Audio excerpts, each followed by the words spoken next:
Terima kasih. Silakan Mbak Inca. Terima kasih pimpinan. Pimpinan dan anggota Komisi 3 yang saya hormati, keluarga besar BNN yang hadir, dipimpin langsung Pak Martin dan semua tim. Saya kira juga ada perintah barangkali ke BNN Provinsi, Kabupaten untuk mengikuti rapat kerja ini sehingga informasinya sampai. Melengkapi teman-teman yang sudah menyampaikan pokok pikiran, gagasan, dan pertanyaan dalam raker pagi ini, pimpinan, saya ingin mengajak atau saya ingin menyampaikan kontemplasi, karena ini rapat kerja kita yang sudah rutin kita lakukan dan soalnya memang tetap itu juga dan belum beranjak dari persoalan-persoalan kita yang lalu sampai ke depan.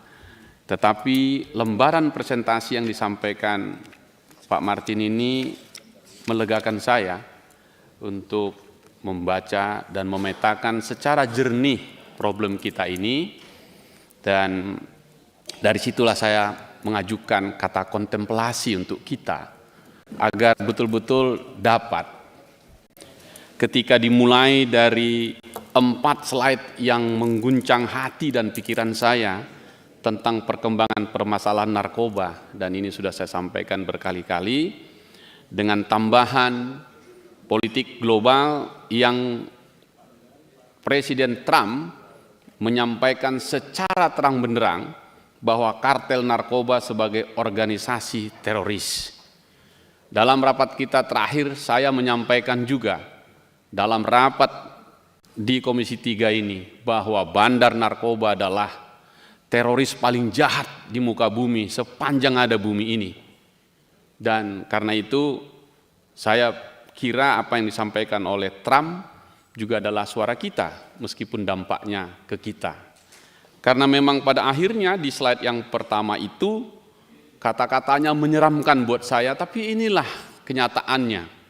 Dunia terus dibanjiri narkoba dari 3 kawasan sentra produksi, dikepung dunia ini. Dari kawasan Golden Peacock, dari kawasan Golden Crescent dan Golden Triangle. Jadi sebenarnya kita sudah clear memetakan ini. Dan karena itu saya ingin mengajak berkontemplasi.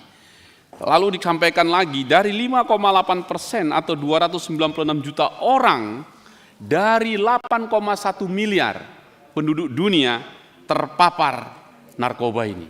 Dan dari situ ada 219 juta yang kaitannya dengan ganja. Nah, saya mau dengan ganja ini. Kepada pimpinan dan kawan-kawan semua, juga kawan-kawan dari BNN, saya ingin mengajak kontemplasi ini. Karena ini pernah terjadi di Komisi 3 2-3 tahun yang lalu. Seorang anak kecil dibawa ibunya untuk menyampaikan isi hatinya, namanya Pika. Seorang anak kecil yang lahir sakit, dan satu-satunya obat untuk dia adalah ganja medis. Di sini perdebatan ini, karena itu saya ingin mengajak berkontemplasi. Hari ini tepat 48 hari Pika meninggal dunia. Seorang anak bangsa yang meninggal dunia bukan karena perang, bukan karena bencana, bukan karena ancaman lainnya, tetapi karena negara terlalu lama berdiskusi tentang sebuah riset yang tak kunjung dimulai. Padahal Mahkamah Konstitusi telah memutuskan 2 kali putusannya atas uji materi Undang-Undang Narkotika, memerintahkan negara, dalam hal ini Menteri Kesehatan, untuk melakukan uji riset, penelitian, dan itu sudah 3 tahun yang lalu. Kita sedang menunggu Kementerian Kesehatan, katanya. Tapi sampai hari ini yang kita lihat justru institusi itu makin gelap, suaranya hilang. Maka saya ingin bertanya kepada BNN, karena di situ dalam struktur organisasi yang di bawah Menko Polhukam itu ada di situ Menteri Kesehatan. Pertanyaan saya, Saudara Kepala BNN, sejauh mana komunikasi BNN dengan Kementerian Kesehatan terkait rencana penelitian ganja medis ini? Penting ini dijawab, karena itu perintah konstitusi. Dan lebih dari itu, apakah BNN dengan segala otoritas dan kredibilitasnya bisa menjadi inisiator riset ini? Atau setidaknya membuka pintu agar bangsa ini tidak terus menjadi korban dari birokrasi yang membatu? Sebab bila semua hanya saling menunggu, lalu untuk apa kita punya institusi yang katanya hadir untuk melindungi rakyatnya? Negara ini didirikan untuk warga negaranya yang sehat dan yang sakit, terutama yang sakit. A nation should not be judged by how it treats its highest citizen, but its lowest ones. Sebuah bangsa tidak seharusnya diukur dari bagaimana ia memperlakukan warganya yang paling kuat, tetapi dari bagaimana ia memperlakukan yang paling lemah. Pertanyaan saya, kontemplasi pertama, kalau Kementerian Kesehatan nggak mau buat riset, BNN mau buat riset enggak? Supaya terjawab ini perintah Mahkamah Konstitusi. Begitu kontemplasi saya yang pertama. Saya yakin BNN bisa. Karena itu saya masuk ke kontemplasi kedua. Apa itu? Yang kita sebut, dan terima kasih, namanya hasil riset atau survei indeks kerawanan narkoba. Saya hormat untuk itu. Karena dari situlah kita berangkat titik nolnya. Karena itu kalau ada teman-teman tadi mengangkat angka budget kita sampai 20 kali lipat dan seterusnya, apa rasionalitasnya? Nah, bagi saya, pertanyaan saya kedua dalam kontemplasi kepada BNN adalah, siapa Pak bagian di BNN ini yang merencanakan anggaran BNN? Sejak 2 tahun lalu saya tanyakan, kenapa kau anggarkan cuma 2 triliun? Kenapa? Apa dasarnya? Itu masalah. Kalau kami berteriak memperjuangkannya, dasarnya apa dari bapak-bapak? Nggak datang angka itu. Sebelum Pak Martinus kemarin bilang, udah bang, 2 triliun udah cukup itu. Nggak habis juga katanya. Jadi macam mana kita mau bikin yang kita bahas ini, yang tadi sudah kita angkat, datanya disampaikan dengan sangat terang benderang. Saya hormati tadi data itu. Dengan begitu, pertanyaannya, kalau di Polri atau di Kejaksaan atau aparat penegak hukum, politik anggarannya based on case.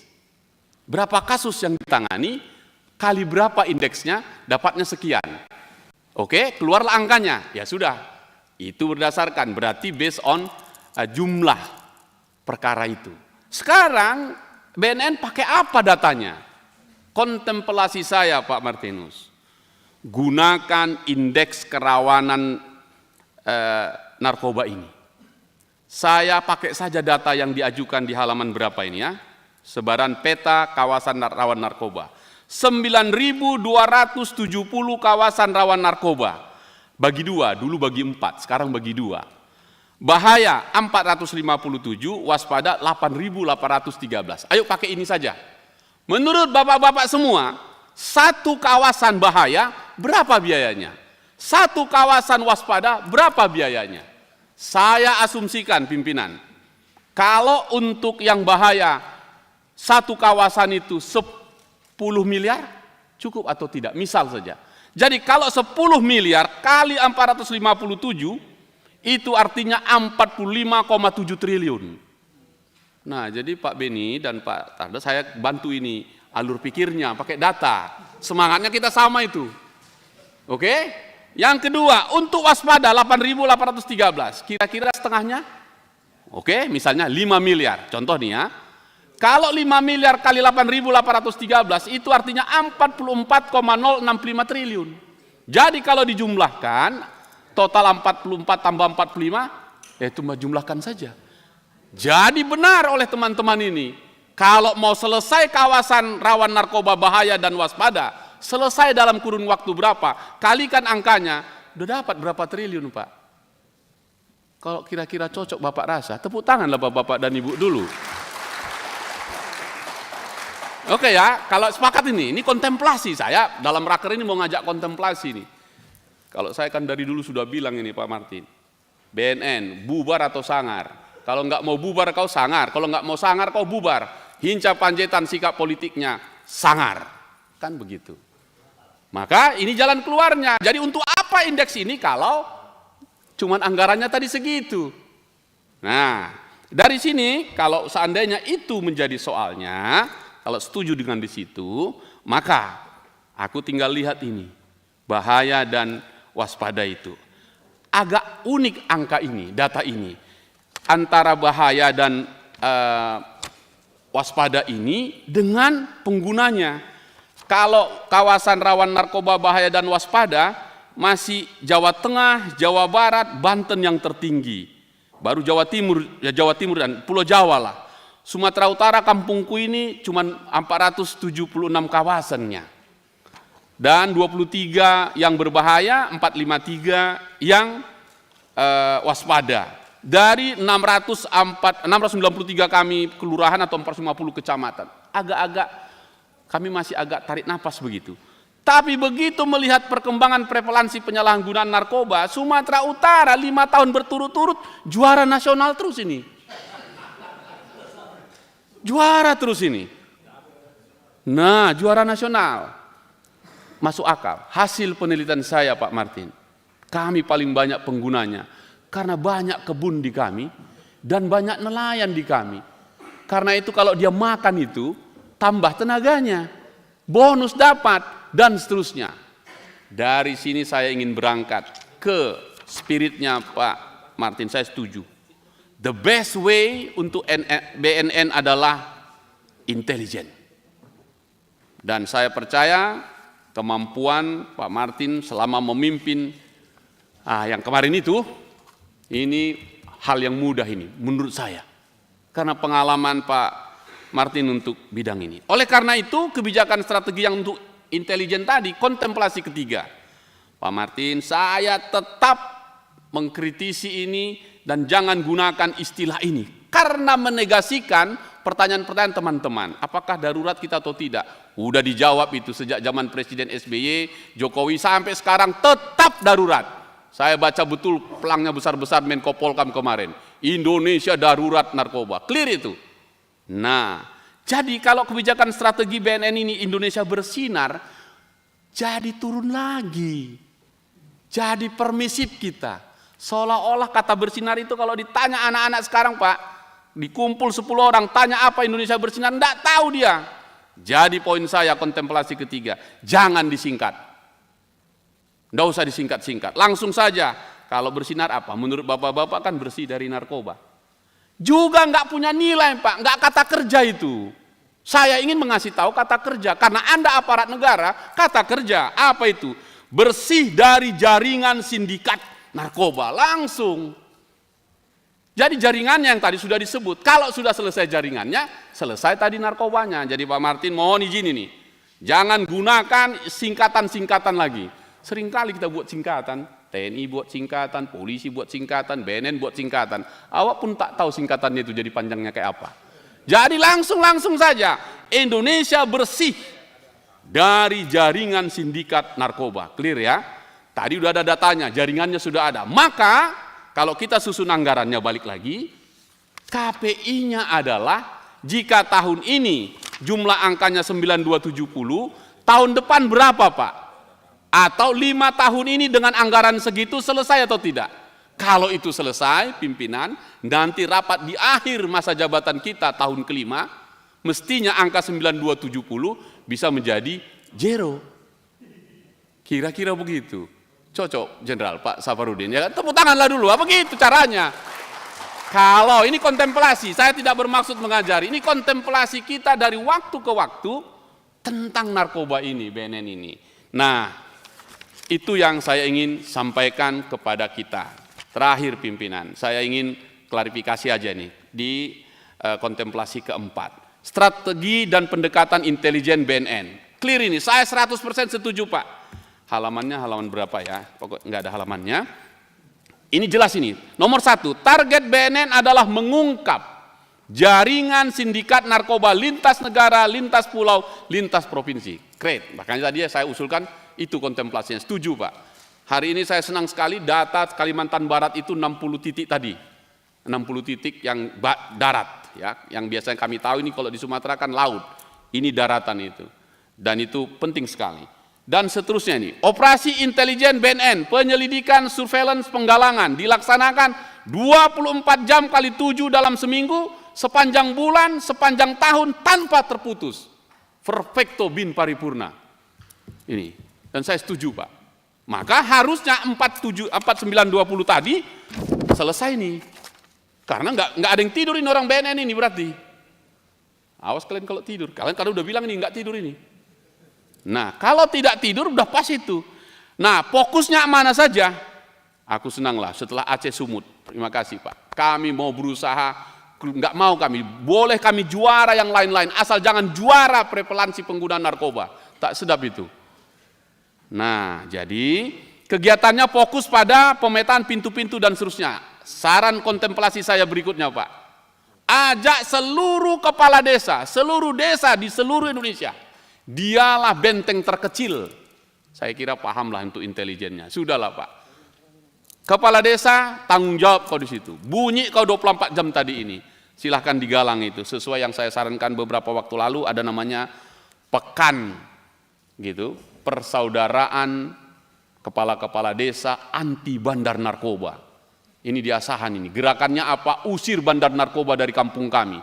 Kata kerja, jangan lagi kata-kata yang agak slow sedikit. Ya, jagalah keluarga dari bahaya narkoba. Itu OSIS itu. SMA. Iya. Oke, say no to drugs. Sudahlah para penyanyi-penyanyi itu. Kalau BNN, war. Gitu saja. Perang untuk bandar narkoba. Karena kita mewakili negara. Jadi dari pikiran saya itu, maka dengan deks pemberantasan narkoba yang sudah digambarkan, menurut saya nggak ada lagi yang kurang nih strateginya. Faktanya, datanya, strateginya udah. Yang kurang dananya, itu jelas itu. Jadi bapak-bapak dan ibu, jangan salahkan Komisi 3. Kalian yang nggak mau tulis berapa anggaranmu itu. Ya, jangan salahkan kami. Oke, nah itulah mengenai hulunya. Sekarang terakhir ini, yang kelima. Kontemplasi. Terakhir yang kelima, ini pengguna. Saya setuju. Saya setuju. Pengguna jangan dipenjara. Alasan sederhana. Bandar itulah penjahat teroris terjahat sedunia. Dia kaya raya dengan melawan hukum, mengorbankan anak manusia sampai sekian juta orang dari 8,1 miliar. Pengguna adalah korban. Korban adalah orang sakit. Orang sakit diobati, bukan dipenjara. Kira-kira begitu. Jadi oleh karena itu saya ingin mengapresiasinya dengan bagus ini, program ini. Saya hormat ini. Paling enggak Sumatera Utara karena pengguna paling banyak. BNN Sumatera Utara punya program akselerasi War on Drug Sumut melalui metode SIL. Saya harap Pak Martin gunakan ini dari Sumatera Utara untuk yang lain-lain. Paling enggak pengalaman kami juara nasional mungkin ini bisa lah menolongnya. Dan kita dorong ini full agar BNN di seluruh Indonesia untuk pengguna tadi yang rehab tadi ini. Karena itulah nilai-nilai kemanusiaan kita. Karena mereka semuanya korban. Dengan 5 kontemplasi itu pimpinan, saya akhiri tetap semangat teman-teman BNN. Andalah terdepan. Karena Andalah yang menjadi leading sektornya. Selamat bertugas. Terima kasih pimpinan. Ya Pak Inca.